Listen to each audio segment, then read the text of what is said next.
It was supposed to be the vacation of a lifetime, the majestic Serenity Seas, a state-of-the-art cruise ship sailing across the Caribbean, offering the finest luxuries the sea could provide.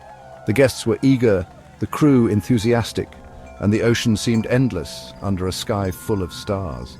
But no one knew that the ship had a secret, a curse that had been carried from the depths of history, one that even the calmest waves could not wash away. On the first night, guests marveled at the ship's ornate design. Its polished decks gleamed under the golden lights, and the sound of laughter filled the air as passengers gathered in the lounges.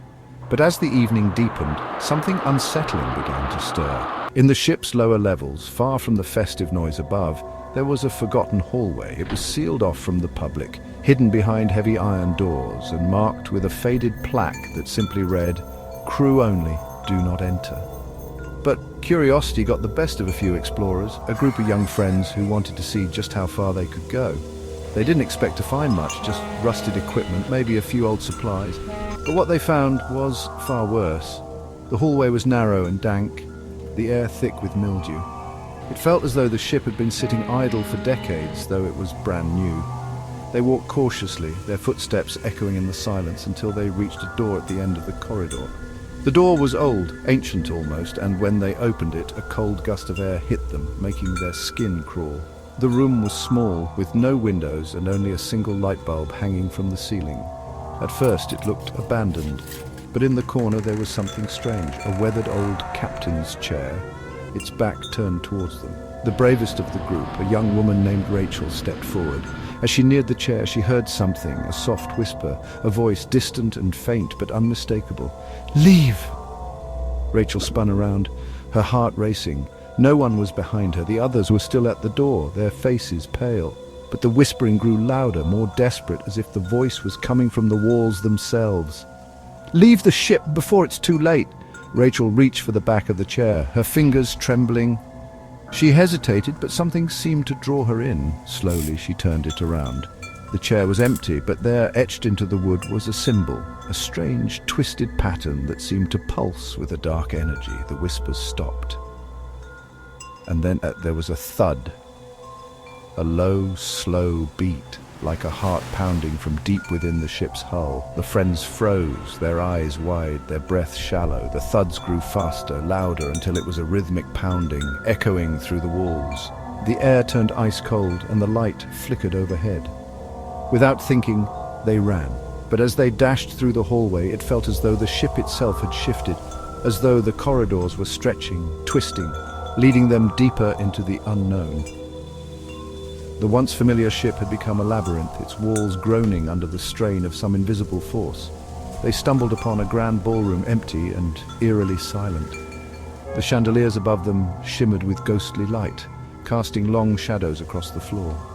And there, in the center of the room, stood a figure, a man, dressed in an old captain's uniform, his face obscured by the shadows of his wide-brimmed hat. Rachel's heart skipped a beat. The captain was an enigma, his presence heavy with sorrow, his eyes hidden beneath the brim of his hat. His lips moved, but no sound came out. His outstretched hand beckoned, urging them to come closer. The moment they stepped forward, the temperature dropped. Frost crept along the edges of the walls, and a chilling breeze swept through the room. The whispers returned, louder now, surrounding them, seeping into their minds. "The ship will never be free. It sails on, cursed to roam the seas." Suddenly the ballroom was no longer empty. Ghostly figures appeared. Passengers from an older time, their faces twisted in fear, their clothes rotting away. They walked toward the group with unnatural, jerky movements, their hollow eyes fixated on the living. The captain raised his hand, and the room erupted in an unholy wail, as if the ship itself were crying out. "Get out!" Rachel screamed, grabbing her friends and dragging them toward the door. But the ship had other plans. The walls pressed in, the floors buckled underfoot, and the ship seemed to tilt as if it were sinking into a bottomless abyss. They made it back to the deck, gasping for breath. The horrifying vision of the ballroom still burned into their minds, but it wasn't over. As the group looked back at the ship, they saw something that made their blood run cold. The Serenity Seas had not stopped moving. It drifted silently as though caught in an eternal, aimless voyage. But now, from its deck, they could see figures, Passengers and crew from long ago staring out with hollow eyes, their forms distorted, their lips moving in eerie unison. "We are waiting," they whispered. The ship faded into the mist, vanishing into the night as though it had never been there at all. The Serenity Seas had disappeared, leaving only the echo of its cursed voyage, and those who'd survived would never speak of it again, for they knew that no matter how far they sailed, they would always hear the ship's ghostly whispers beckoning them back to the depths of the haunted sea.